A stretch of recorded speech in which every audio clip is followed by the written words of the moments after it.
This is the Mitsubishi Mirage G4, and the Japanese automaker is giving it a major update for the 2022 model year. This, however, won't be a full review, but rather, ito ang aming first impression sa kotseng ito. Dahil na-drive pa lang namin ito sa paligid ng planta ng Mitsubishi Motors.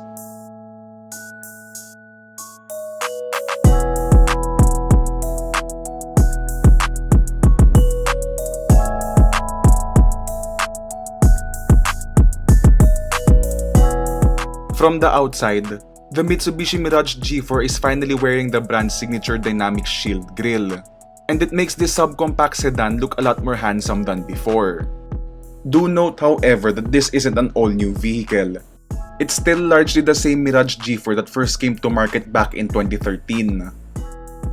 Moving towards the side, and it's still largely the same as the previous models, except for the fact na meron siyang bagong 15-inch alloy wheels, which does look sportier compared to the previous design. And this comes as standard even in the base GLX variant.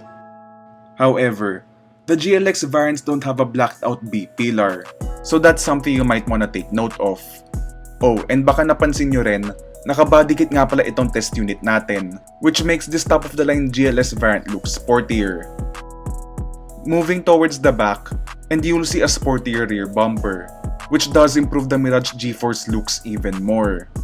Oh, and dahil nga pala nakabodykit itong test unit natin, the rear end doesn't look as frumpy or as underwheeled, and it really helps the Mirage G4 stand out even more.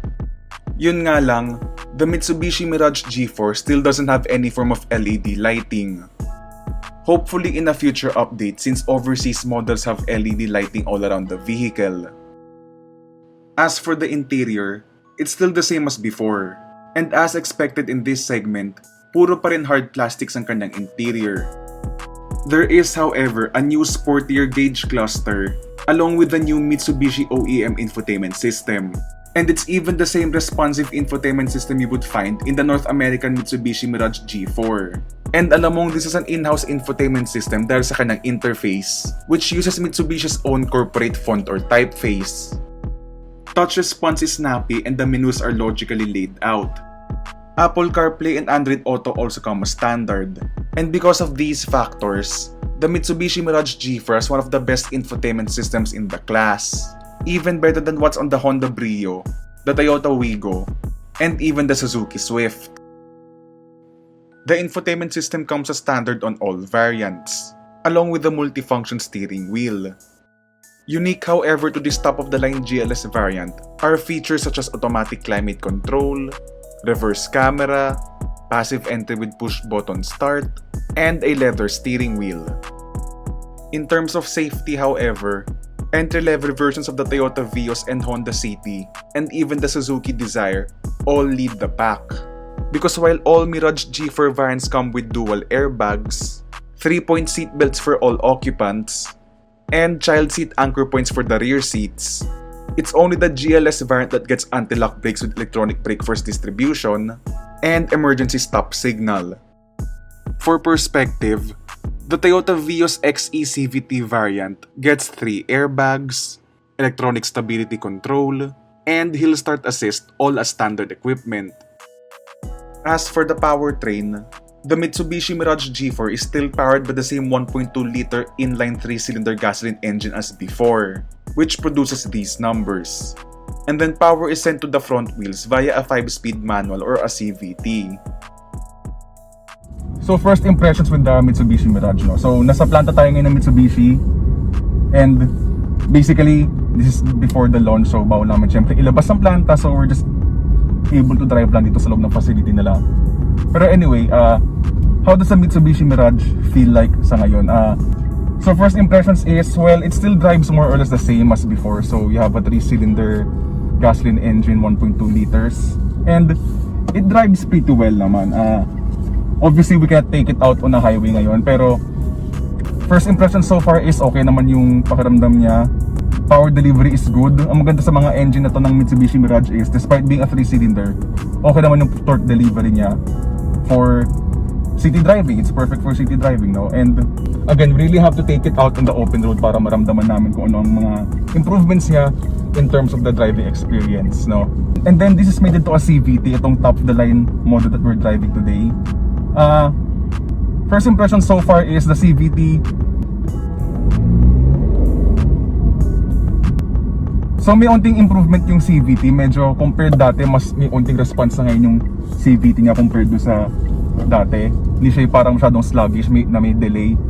Mas okay yung CVT na ngayon, pero again, this is all a first impressions drive kasi we're just driving around yung facility ng Mitsubishi. So makita niyo puro Mitsubishi Mirage yung nakapaligid sa akin, di ba?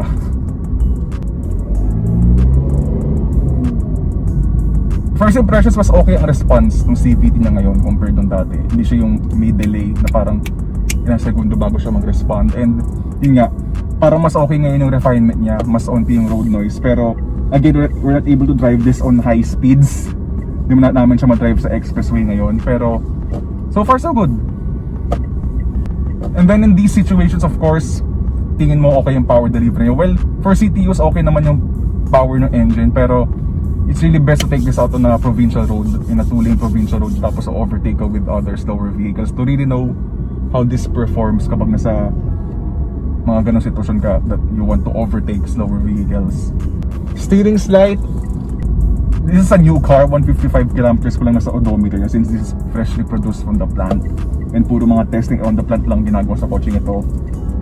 And that's more or less kung ano palang na-travel ng coaching ito, kasi bagong produce lang to na Mitsubishi Mirage, kakalabasan nito sa planta eh.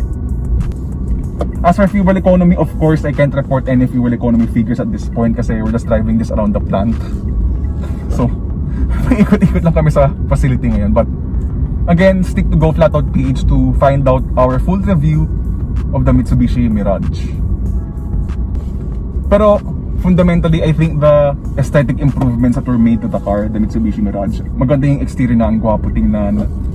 The interior, plasticky pa rin, but what do you expect? This is a car na, it's a small sedan, not super small. I mean, it's basically in the entry-level segment, no? It's for those first-time car buyers. And of course, the interior, you won't expect it to be super nice. But, huge improvement in infotainment system niya. And then aesthetics department, ang gwapo tingnan ng Mitsubishi Mirage G4 in my opinion, especially with the model that we're driving ngayon with the body kit, na pula, really good.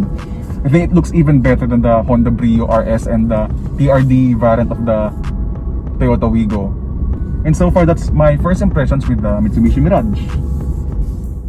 The new Mitsubishi Mirage G4 has received a comprehensive cosmetic update for the 2022 model year. And while oo nga naman, mas gwapo siya tingnan, are the mainly cosmetic upgrades enough to keep the car competitive? Well, magdedepende yan sa presyo niya. The new Mitsubishi Mirage G4 starts at 769,000 pesos, which actually costs slightly more than the bigger Vios XE CVT variant. Opting for this top-of-the-line GLS variant, however, escalates the price tag to just under 900,000 pesos, which puts this variant within ballpark of the mid-spec variants of the Toyota Vios and Honda City. So, is it worth it? Well, first and foremost, kailangan naman reviewin itong coaching ito comprehensively. So do stay tuned to Go Flat Out PH para nyo malaman agad if we've been able to review the new Mitsubishi Mirage G4. Pero for now, let us know your thoughts about the Mitsubishi Mirage G4 down in the comment section.